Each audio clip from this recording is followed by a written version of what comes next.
I'm Katie Watson, and I've decided to live out my faith.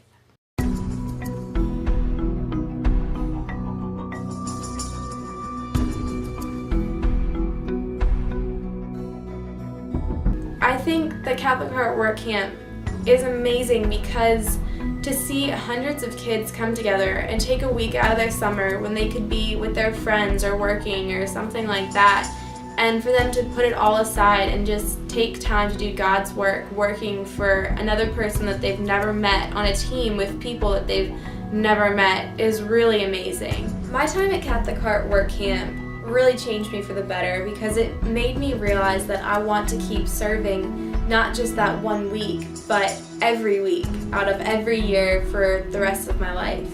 And after my second Catholic Heart Work Camp in Charlotte, I came home and I decided that I was really being called to do something for other people the way that I had been called to do something that 1 week at Catholic Heart Work Camp. And so I decided to start my own nonprofit called Let Them Shine. Through her years at Catholic Heart Work Camp, those seeds of love and faith have been deeply rooted into Katie, and that seeds blossomed because she felt a calling to do something, to make a difference. And when this minister from Uganda met her and they started to learn more about the situation there, she had the tools and the faith to do something about it. And that's amazing credit to her family and her faith and Catholic Heart Work Camp, because those are the things that made it possible for her to make a difference for these children in Uganda. Let Them Shine is an organization which I started 2 years ago with a group of friends from my high school that raises money to provide for orphans in Uganda at an orphanage called Canaan Children's Home. We raise money to provide them with food, shelter, medicine, and education. And in addition, after spending 2 weeks at the orphanage, I decided to do kind of a branch off of that organization called Food for Thought, in which we raise money to provide meals for children throughout the village who can't afford them on their own. Almost all of the kids at the orphanage are actually orphans. Their parents have either died by AIDS, or when Idi Amin was in power, who was a dictator of Uganda, a lot of their parents were persecuted for being Christians, and he hunted them down and hunted down all the Christians and killed them. So those children come to the orphanage. Some children come from homes of just abject poverty where grandma, grandpa, aunts, and uncles can't take care of them anymore after their parents have died, or they come from homes which have been so starved that the kids can't be taken care of. And in some very few cases, the parents are no longer able to provide for the children, and so they were forced to go onto the streets. And the man who runs the orphanage, Pastor Isaac, will come and take them into the orphanage.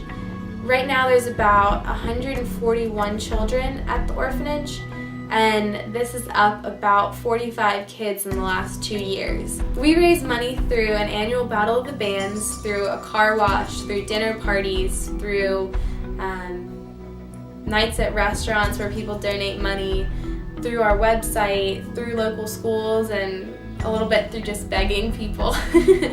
I think my biggest challenges have been my age and the distance from here that the orphanage is.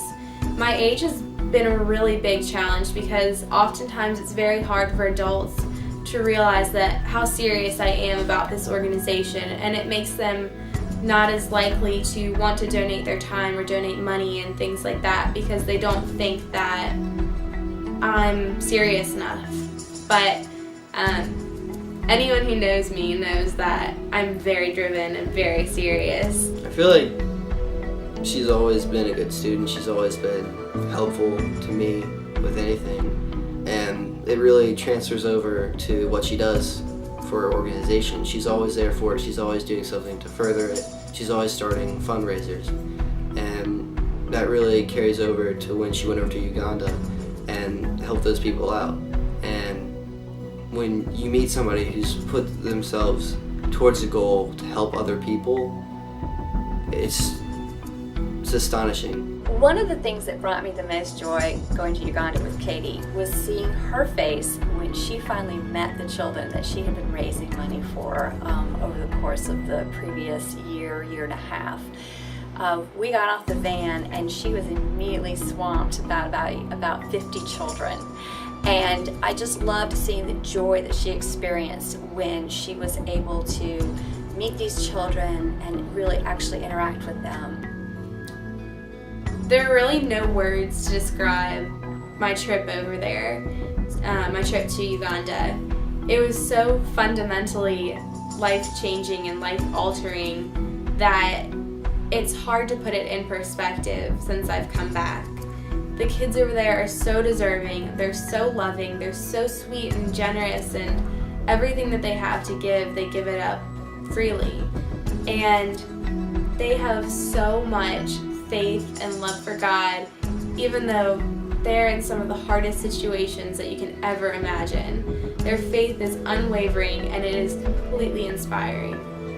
When I got back from my trip to Uganda, I talked to a bunch of other people and kids from other schools, from elementary schools and in preschools, and people at those schools started to spread the word and do fundraisers and collect money from them to help the organization and help the orphanage. And it's been so fun to see how I can inspire one person with my story, who then inspires someone else, who inspires someone else, and it creates this whole web of awareness throughout my community. I would say that the biggest goal of Let Them Shine is to raise awareness about Africa and about the kids over there and the kind of poverty that they're living in.